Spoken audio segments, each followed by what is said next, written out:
I had the pleasure of meeting. My name is Eric Gutierrez, and I am the Alumni Relations Director at Bank Street College. I have been at Bank Street for a little over a year, and it has been such a great experience being part of this community. I would like to welcome all of you and our guests and our alumni to the 2021 Sunset Chats. As always, we thank you for being here and for your continued support. If this is your first event as an alum, welcome. And I really do hope you continue to engage with Bank Street. Sunset Chat is an annual event that offers a great opportunity for our alumni to hear directly from Bank Street's president, who's also an alumnus of the graduate school. Now, this evening, we will have a Q&A session. During the conversation, we encourage you to comment in the chat box or post your questions. My colleagues, Michelle Pfizer-Peterson and Amanda Ospina, and I will gather these questions and we'll do our best to get them answered tonight by our president. Now, before I introduce our president, I would like to invite you to meet and network with one another, which is the Bank Street way, to build relationships and connect with one another. We will have breakout rooms where you can introduce yourself with your name, the program that you graduated from, and what you currently do.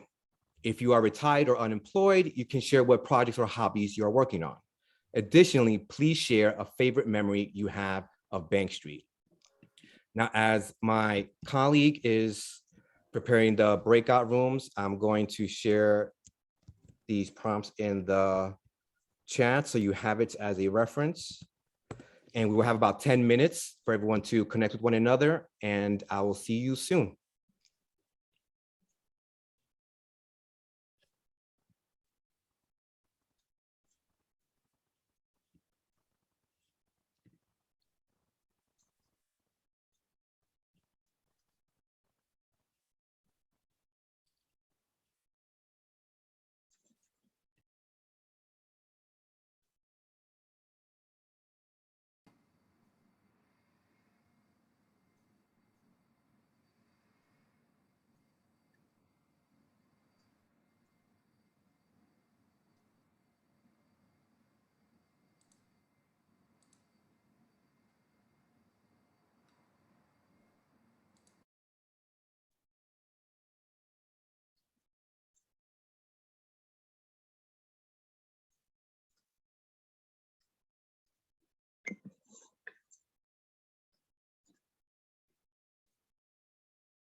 Okay, I see people are rejoining. Thank you very much. I hope you all had the chance to connect with one another, and hopefully you'll be able to leverage these relationships and connections. I hope you'll be able to take them after this event and network. That's what all about the Alumni Network's all about. So without further ado, I would like to introduce Bank Street College, 8th President and alumnus of the graduate school, Shael Polakow-Suransky. Shael. Hi, everyone. It's great to see you all. Thanks for taking some time out of your evening to be together. I'm also, as many of you know, an alum of the graduate school. I graduated from the leadership department, and I'm really excited always to have a time to connect and talk with other alums. So thanks. And you know, when they come in, let me know. This evening is to have a real dialogue. So for me, what that means is I'm going to talk maybe for 15, 20 minutes about some of the work that's happening at Bank Street and in the broader education environment in the city and the country. And then hopefully we can open it up to some conversation about what you're thinking about, what you're working on. And I'll share now a couple questions to think about while I'm talking that I'd love to hear some thoughts from you on. I'm very curious, and I think others on the call might be, is how the pandemic impacted your work and what it's meant for the trajectory of your career, if it's created any changes for you. And also, given this sort of tenuous moment that we're in as we come back and begin to rebuild, what are the challenges you see facing educators? And if you're still working, how would you like to be supported? If you're not working, how can Bank Street kind of be a resource to connect you with others and interesting ideas and conversations? So think of those as part of our discussion, but you're also welcome to raise anything else you want as we talk. So students have just come back to school after more than a year of lots of disruption and trauma. We know now that more than 1 million children across the country never went to school at all last year. And there were certainly tens of thousands of children in New York City in that position. And we still don't actually know how many kids are in the New York public school system this year because the city has not shared that data yet. But I think there are still many children who have not reconnected with school. So this is a difficult moment for educators in schools, not just here, but everywhere. And as you've probably read, amidst the challenge of this recovery, some lawmakers in states have decided to pass laws prohibiting masks and mask mandates, criminalizing history lessons that talk honestly about racism. And that's making everything that much harder in those places. On the positive side, we are seeing really unprecedented federal investments in education and in New York state investments as well, which is an exciting opportunity for schools to think more broadly about how to support the whole child. But as you can imagine, in many places, it's also translating into frantic and not very carefully thought out efforts to address, quote, learning loss with more of the same tools that have failed students for generations.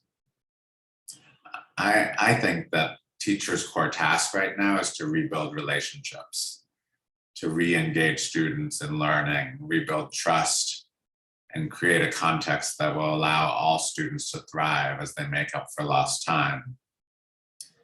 However, this is going to keep being an uphill struggle because the design of many of our public schools are inequitable and actually at odds with how children learn and develop. And I know for those of you who are doing this work out there in the world that you are creating something different or working to. It's not easy though. And at Bank Street, we really believe deeply that children need to be known well and that schools must be designed around nurturing positive relationships and powerful interactions that build from children's strengths. We also believe that every child and staff member needs to feel a sense of belonging, which means we have to talk about racism and other forms of discrimination in order to change the culture of our schools. And children need rich, engaging learning experiences that connect to who they are and what they care about. And that task is a lot of what we think about day to day at Bank Street. How do we turn these aspirations into something that actually supports our alums and other educators out there in the world, supports our current graduate students to do this kind of work. So I wanted to just share a few updates about some interesting things that have been happening at Bank Street over this past year and into this new year. As you know, one of the commitments of the graduate school is to expand its work to serve more teachers and leaders who are working in public settings, both in early childhood and in K-12 education. And so we have several new partnership programs that are accepting students this year. A secondary special ed cohort is going to be launching in the graduate school in January in partnership with the New York City Department of Education. This is the first time we've been involved in training middle and high school teachers in many years. So that's an exciting return to something that was a really rich part of Bank Street when I was a graduate student here. We also are continuing to build a TESOL residency, which actually helps fund a stipend for the teachers involved while they work for a year in public schools, something that is more typical of our students who are able to get jobs in independent schools. And we've heard that many more students would be interested in going beyond the independent school world if there were ways to work while they're studying. And so this TESOL residency is an example of that. And we're also about to launch another cohort of our new mastery-based early childhood degree. And this is designed for teachers in early childhood settings that aren't licensed yet by the state and need a master's degree, but they have a lot of experience. And instead of our traditional coursework, we work with the students in a cohort to figure out what they already are really good at and how to sort of build from there to flesh out their understanding and skills. So it's a much faster master's degree, and it's a really different group of students than we've historically worked with. And also, we've started to steadily expand our online degree offerings. Probably 15% of our graduate students are now learning through an online modality. Last year, everyone was learning that way, of course, because our graduate school was fully virtual. But there's a group of folks that aren't in New York City, or they live too far away from New York City, or are in parts of the city that are too far away from Bank Street that really want to attend Bank Street. And these programs are designed for them. So that's, if you know someone in any of these areas that's sort of thinking about a degree in teaching, these are great opportunities, and we love it when people refer folks to us. We also have a lot of work happening in partnership with school systems and states and other institutions that is aimed at building capacity and changing policy. So we have a big project that the Bank Street Education Center is leading, focused on middle school math. And they are working with all of the middle schools in Yonkers right now, as well as all of the middle schools in District 17 and 18 in Brooklyn, here in the city. And the project involves empowering teachers and teams to look at their practice together and learn and deepen their work, and also links teaching math and developing an anti-racist pedagogy together. Because what we're interested in is, how do we start to honestly look at some of the history in our communities that impact the opportunities for Black and Brown students, and what does that mean in the context of their schooling? And having those conversations with teachers is a really important part of helping them to become successful in whatever they're teaching, but in this case, it's math. We're also about to launch a new fellowship called the Early Childhood Policy Leaders Fellowship. And it's designed primarily for emerging Black, Indigenous, and people of color leaders who are in early childhood nonprofit and government roles.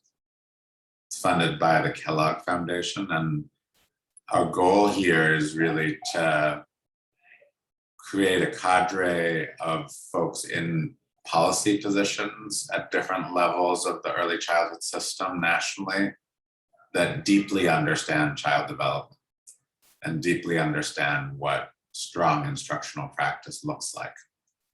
And so that's an exciting opportunity that I'd also urge you to share and keep an eye out for. Also in the Ed Center, the Center on Culture, Race, and Equity has launched something called the CCRE Collective, which is an online cohort program designed to support school and sometimes district level teams in reimagining and redesigning inequitable systems in learning and community-based environments. So this is, again, linked to our anti-racism work. We got approval to start a new public secondary school in partnership with Pratt University in Brooklyn. That's going to be focused on children who are interested in careers in design, ranging from architecture to graphic design to computer-based programming, and infusing sort of the sort of specialties of Pratt, which is focused in those types of areas, with a Bank Street vision for practice. And that school hopefully will open in 2023. So we're in the midst of designing it. And we're also feeling, I would say, optimistic about the new administration coming in, likely to be Mayor Adams and his team. They've made birth to 3 and compensation and access to early childhood programs for infants and toddlers a big priority during the campaign. And I think that we're likely to see some strong new investments, both from the city and the federal government in this area. And it's a chance to really improve the working conditions and pay and preparation for early childhood caregivers who are working with infants and toddlers. So we're working closely with the transition team to try and share our ideas and knowledge on this, and hopefully influence how that develops. And then if you have more time to spend with us, there are a couple of great events coming up in October that I wanted to mention. On the 20th, Bank Street's going to hold a lecture as part of our Niemeyer series. And it's going to be given by Goldie Muhammad. And she's going to offer a unique and culturally, a perspective on unique, culturally and historically responsive education, with the goal of cultivating genius and joy.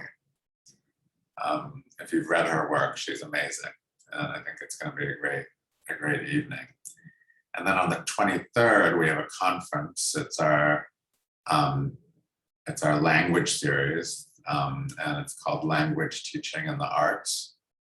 And it'll be virtual and an opportunity for educators to share their design of learning experiences for language minoritized children and nurture understandings of pedagogy that validate the language practices of all children.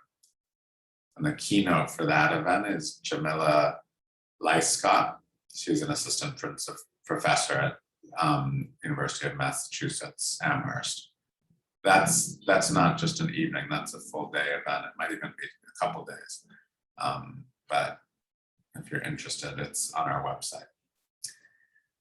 So that's kind of, in a nutshell, some of the new exciting work that we're doing and some of the commitments that we're making.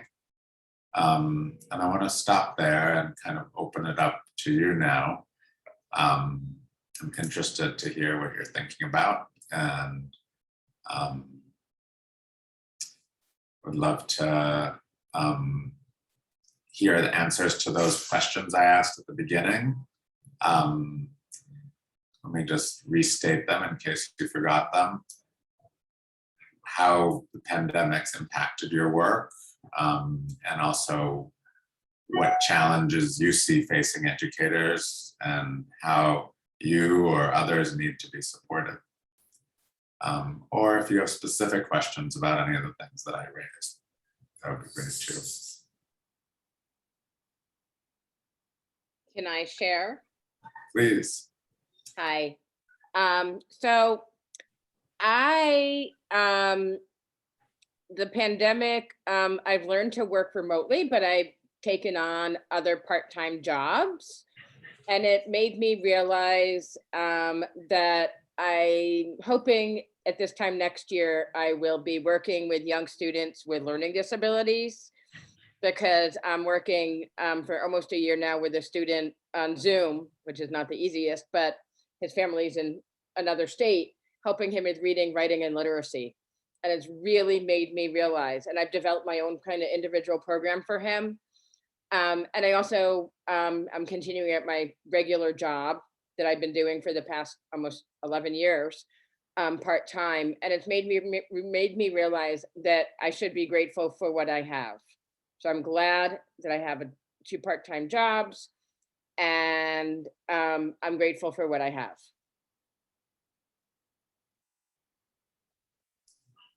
Thank you. I did forget one other event that someone messaged me about. Actually, Amy, who just spoke, messaged me that we're going to be having on the 16th is the annual Book Fest, which is our annual conference on children's literature that the library organizes. So that's another great one to check out.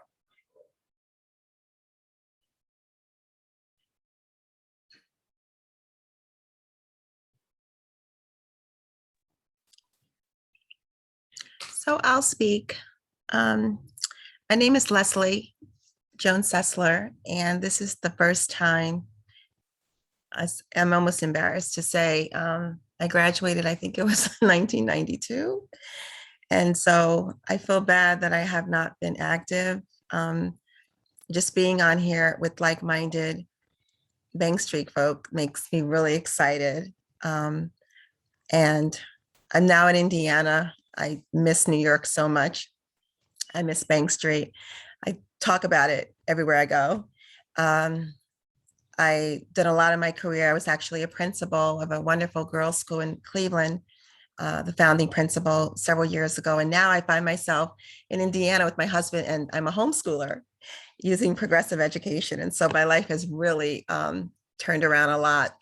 But something that is of concern to me, and I don't know if the school is doing research in this area or whatnot, I'd love to maybe be part of that work, is I'm understanding that Black and Brown teachers are leaving the field. And that bothers me because everything I ever knew about children, I learned from Bank Street. Everything. I mean, just the love, the passion, progressive ed, just my experience at Bank Street. I was fortunate to work at the School for Children as an intern, and then to just take the elevator upstairs and earn my degree in, again, elementary and early childhood education. And so it saddens me to think that the world is becoming like, it will be a majority of Black and Brown children.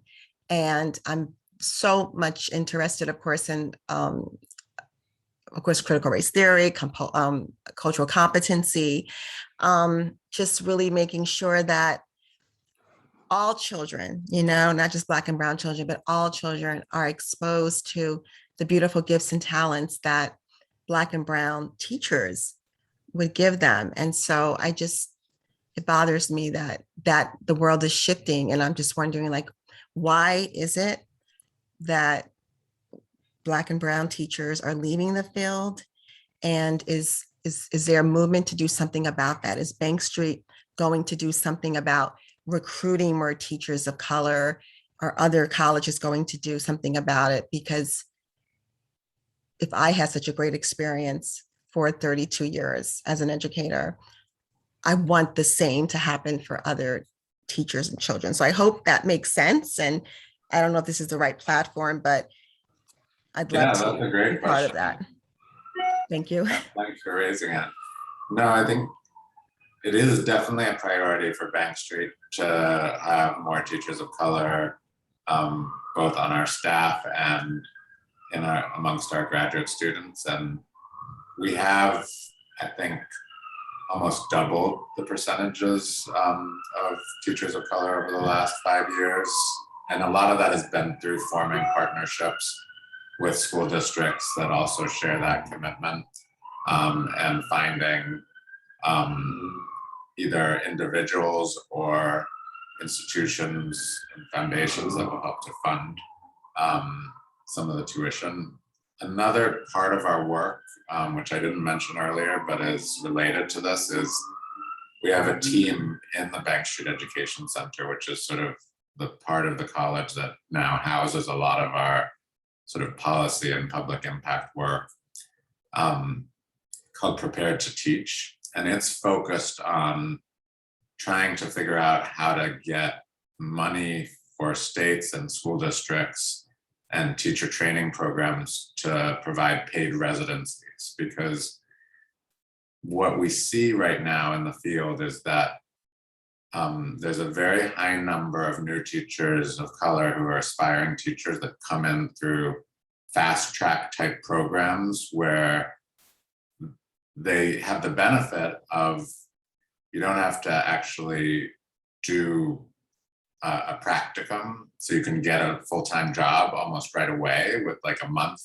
of student teaching, and that doesn't actually work for a lot of people. And so part of the numbers in terms of high numbers of people leaving are early in their career. Many teachers who've gone through those fast track programs, within 3 years they quit.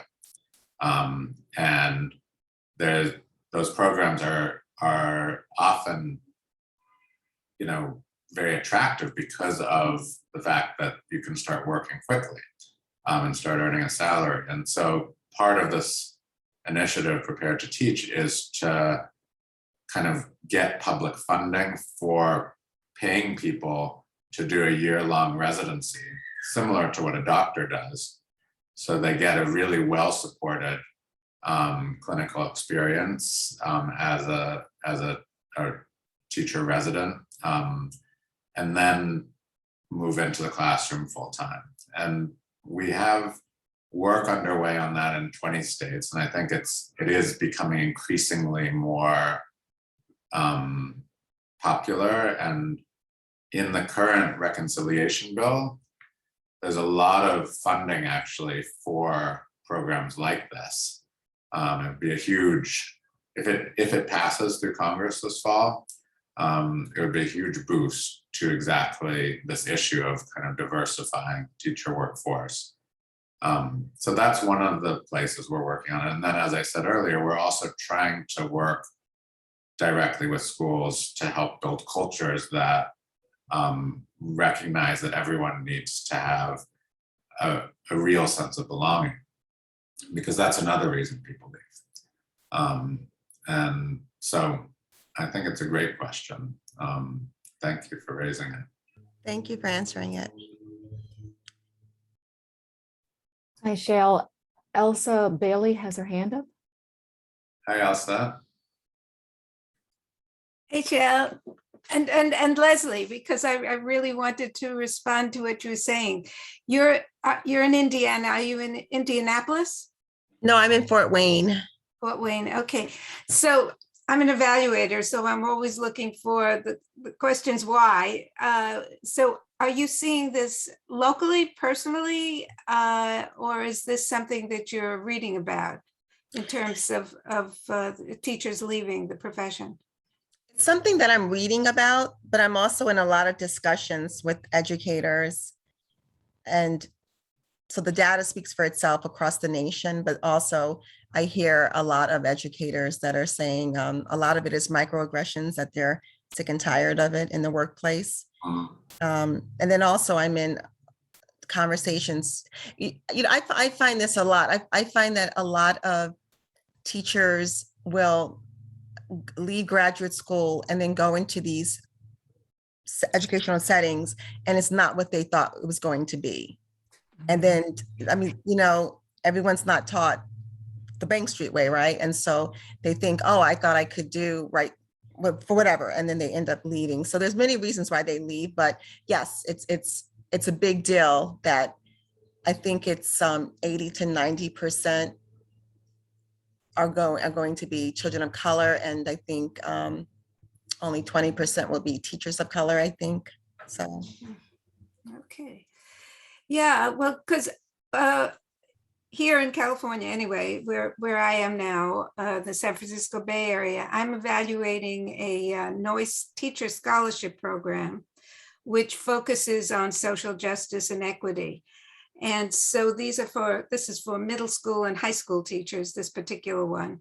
But they actively seek people of color and, you know, the groups that we're trying to serve, to find teachers who are, I guess, have the experience going through it and, you know, are really in a good position to understand kids who have a different background and special needs. What I am finding is that it's still very difficult for them. I mean, they're struggling. And so I'm doing evaluation now, and this kind of response to how the pandemic has affected me. I'm doing a lot of my interviews, group interviews, online, which is a totally different way to connect with people and try to get, you know, in-depth data, because you need to develop trust and all of that for people to share. So, I mean, it's been difficult. And also I'm running into difficulties with the fact people don't like being on camera. They're, in some ways, you can get the impression that some of them have had actually traumatic experiences with being on camera. So, and these are the same teachers who are also, in some cases, having to do their student teaching virtually. This year, it's beginning to open up a little bit, but last year it was really quite something. And you can't imagine how, I was finding it hard to imagine how you go into a real classroom after having this virtual world and experience. But, you know, it's a whole research area that I think we need to go into depth on figuring out what this has. There are definitely a lot of cons, but I think there may be some pros. Amy was saying how she has learned to teach online, and certainly I'm learning to evaluate online. But to try to pull together the, you know, make some of the lemonade out of the lemons that we have been picked this year. Yeah, well, thanks. I was curious of where you were getting that from. And by the way, if you could put in the chat, maybe some of the things you've been reading, I would like to have access to that. Thank you. Is there a list of everyone who's on here tonight that we can stay in touch? I've never been in one of these before, so I don't know how this works. I think that's a great idea. We were talking, we ought to have an alumni conference in our little breakout. We want to meet each other more. Yeah, we can definitely gather contact information, share it with folks. It's a good idea. Yes, thank you for sharing that. We have another question from Anne Levine. She had to leave the meeting early, but she asks, how do we support and scaffold the children we teach who have lost parents and grandparents to COVID-related causes?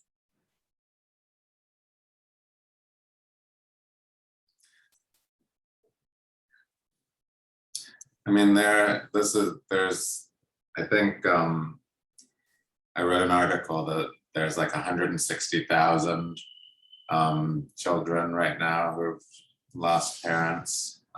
So this, and in some places, it's very concentrated. Like in some schools in Queens, I talked to one principal who had 150 kids who had lost a family member. So I think, you know, this is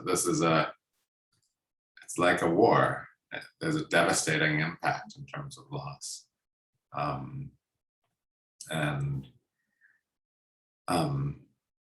There's not a short answer to that question, but it is about building in space in schools to deal with trauma. And that's something that our schools aren't traditionally built to do. And it's one of the things we advocate for and work on a lot. But I'm curious if others have thoughts on that question. Well, I just was going to say it's also, you know, expanding the question when you have traumatized adults who have also suffered losses. You know, I have 3 teachers in my very small school who lost family members, and you know, it's yeah, the war analogy is a good one, because it's how do, you know, we're all experiencing some degree of trauma, some more than others, but the people who need to do the work of supporting those children often are traumatized themselves.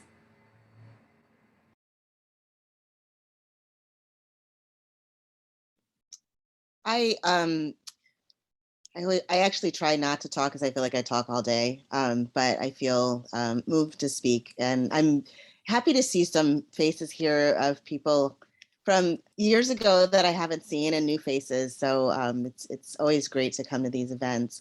And I think in thinking about the first question that you asked, Shael, about how has the pandemic impacted your work and the trajectory of your career, one very glaring hole that I feel came out of the pandemic is related to the adults, and to I work in public school setting, and I'm a school principal, and I have only been a school principal in this pandemic. So I had 6 good months, and it's been pandemic since, and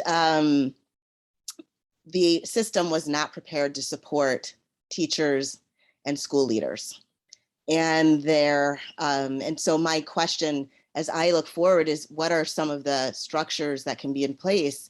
Because we as educators, exactly what Amy was just saying, that have moved through the pandemic drained, and knowing that there are these communities of families and children that really need us to be our full and complete selves. And the adults have done amazing things to support families and children.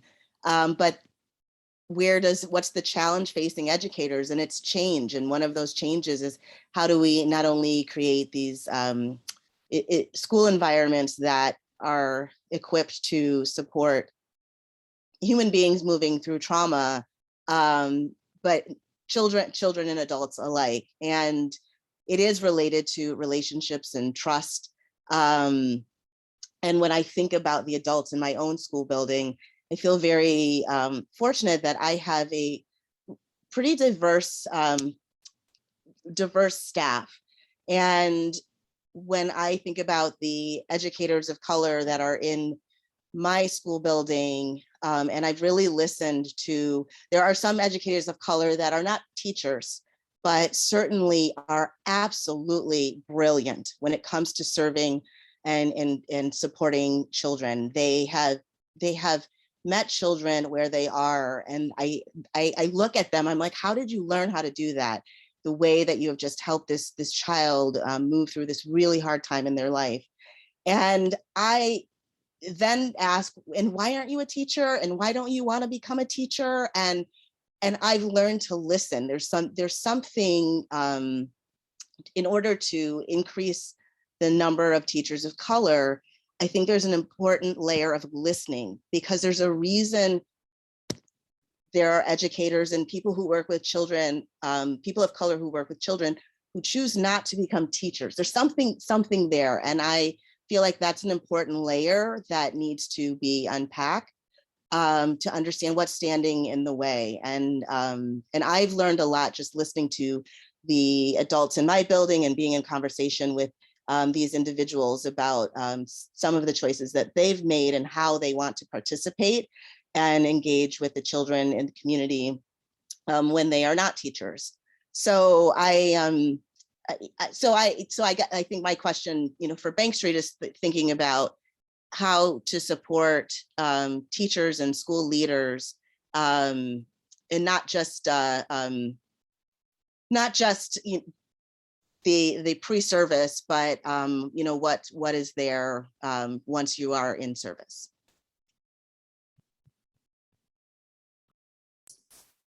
That's a great question.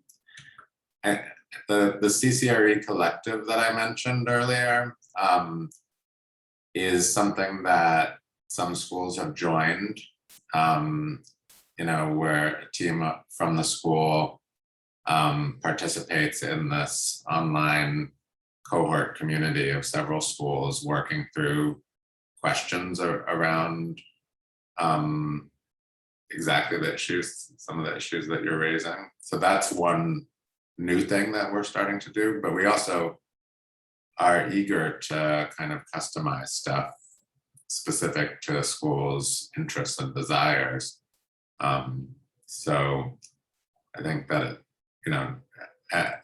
as with everything, like there's not a one size fits all model. And I love what you said about listening. I think that was very powerful.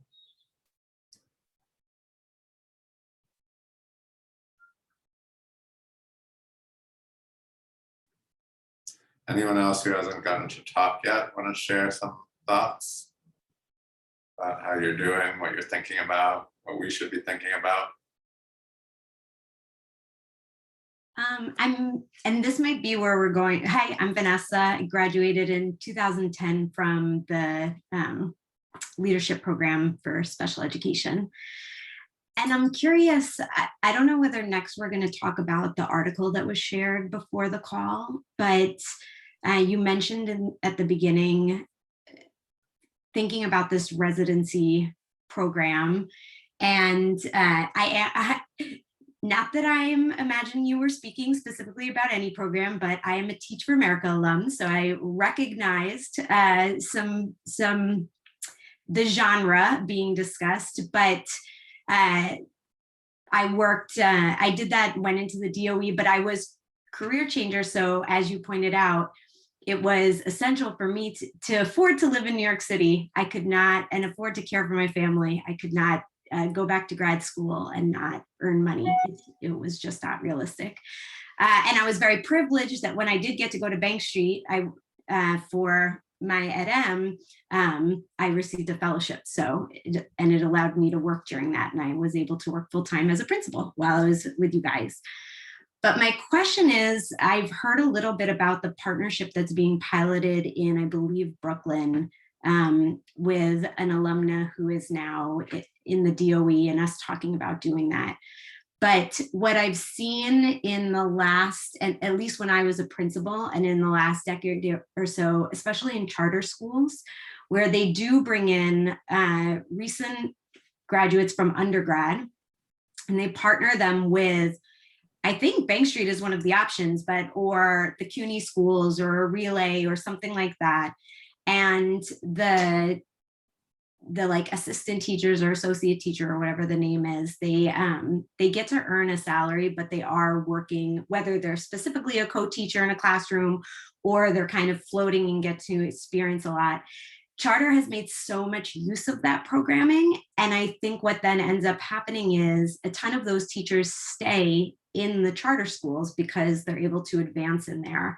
And as someone that originally worked in the DOE, it's been sad for me to see the DOE miss out on an opportunity to capture such eager and excited and like ready to roll up their sleeves undergrad grads. So I was curious whether Bank Street, how big the scale we were eventually thinking of trying to offer something similar where the student teaching can essentially convert to be this associate teacher position within traditional districts, especially especially in high, I live in the Bronx. I've always worked in the Bronx.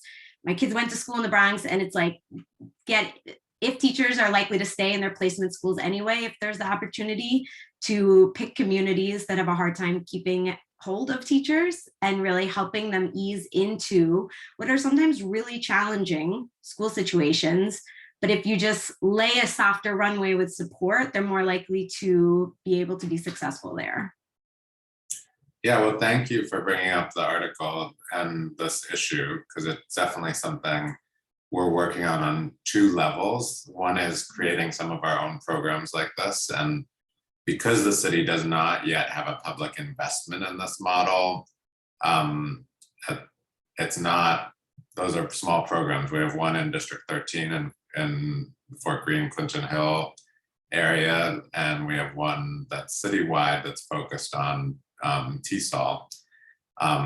We would love to do more of that kind of work, and we've pushed over the last 8 years under the current administration to think about ways that they might invest in it, and we're not successful.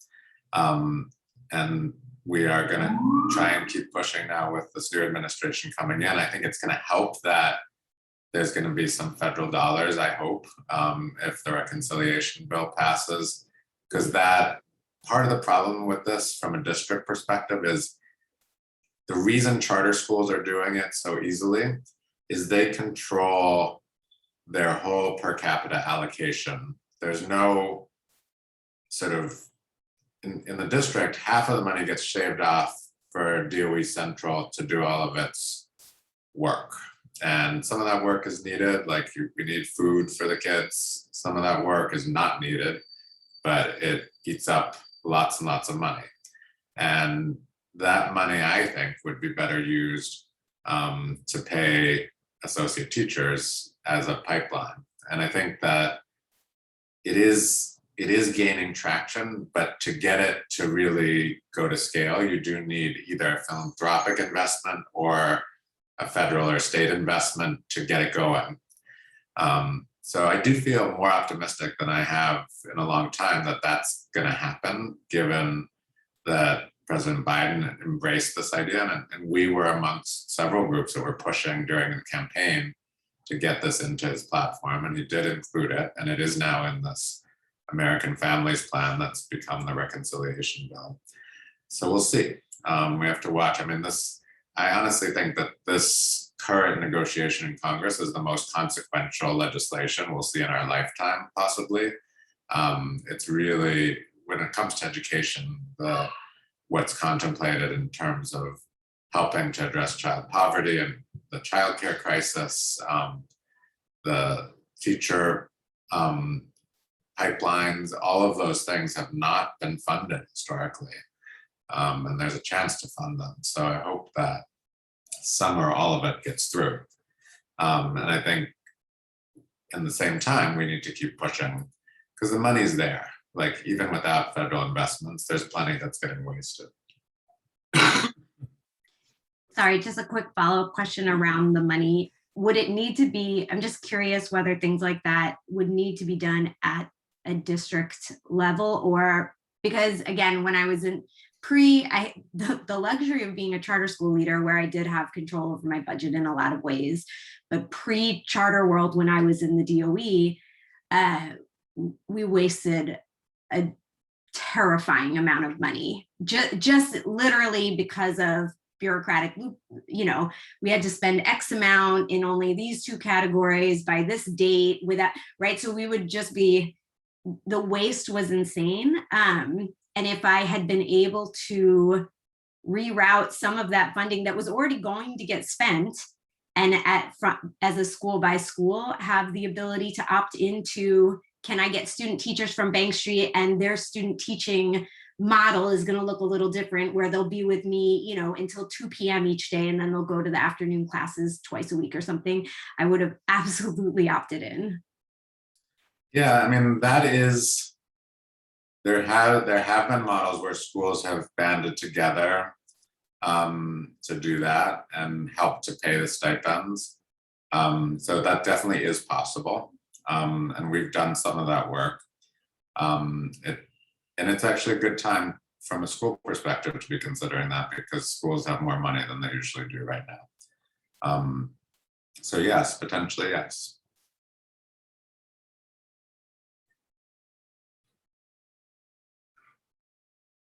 Other thoughts?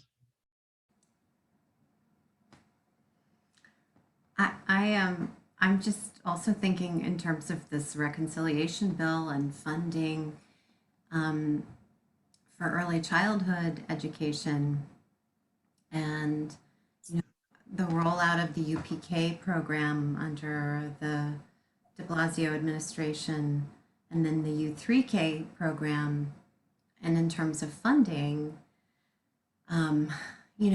a lot of that has been in community-based settings. But for example, settings like mine, and I know of several other school, small settings, daycare, school settings that would have wanted to become a provider for UPK or U3K, but couldn't make the numbers work. In terms of quality of staffing, you can't, you'd have to pay people a non-living wage. And I know some schools that do it and they subsidize it through very high pricing for, infant and toddler care, and families, then will pay for that with the idea that they'll get the UPK or the U3K class for free. But it's not actually solving any equity issues with that kind of model. So yeah, I would, I'd love to see more schools, sort of be absorbed into a public, like our school would convert from being a private school to a public school. Could we keep our fantastic teachers? What would the allocation need to be per student? Like what would the DOE have to be paying per student to make it work for you? I mean, it would have to be closer to 16, 17,000 a kid. Yeah. Yeah, no, I think that is an important point, and it speaks to issues of segregation as well in the city. Yeah.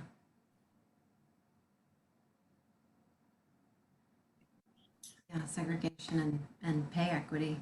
Yeah. Yeah. I think Hal raised his hand. I think, Hal, do you have a question? Yeah, go ahead. You're on mute, Hal. Yeah. I do. I have a request of the whole group and Shael, of course. For those of us who live outside of New York City, we're facing parental activism against, diversity, equity, and inclusion curriculum. And if anybody has resources or knows of great articles that have been written, I would appreciate hearing anything because it's a lonely place when there are groups of parents that are against diversity, equity, and inclusion.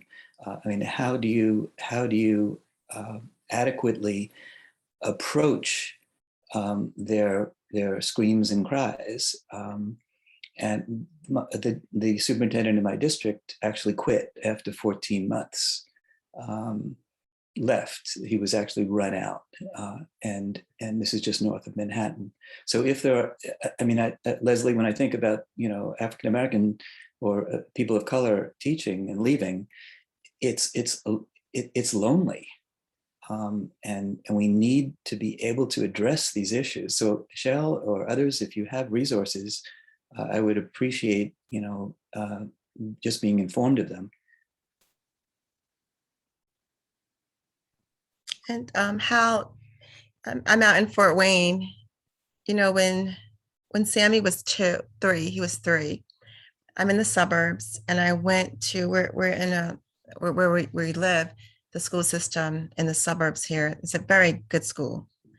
And I went there and I spoke with the superintendent one-on-one and then the principal one-on-one. And I had the data and I wanted to know, where are the teachers of color? Where are the principals of color? You know, I've been a teacher, I've been a principal, I've been an assistant superintendent. I know that if diversity really matters to you, you can make it happen. You can do a national search. You can hire companies to do this for you. You can take a plane to the Bank Street job fair every year and hire teachers and make Fort Wayne very attractive to come. And I didn't get a good answer at all. And that's one of the reasons why I knew that I was going to homeschool our son. I'm fortunate that I can do that.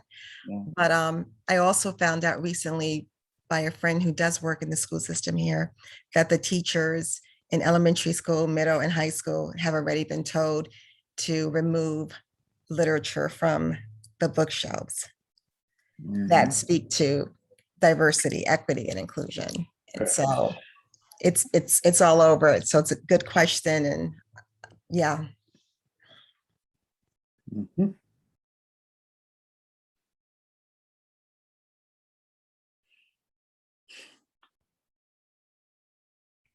Any other question? Oh, go ahead, Shael. Well, I would just add, there are a lot of efforts underway to organize the response to the sort of anti-CRT efforts. And so I don't have them at my fingertips, but Hal, if you email me, I'm happy to try and share some connections to some of those organizations that are trying to do this work. And I think now this issue is being used as a way to organize and build support for sort of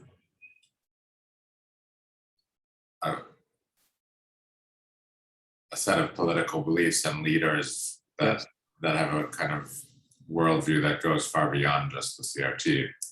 So I think we have to understand that as part of that larger effort. And in some ways, I wouldn't be surprised if people have moved on to a different issue 6 to 9 months from now. But doesn't mean there won't be tremendous damage done. Correct. Yeah. I'd appreciate anything that you can pull together. There's also a suggestion from Vanessa in the chat.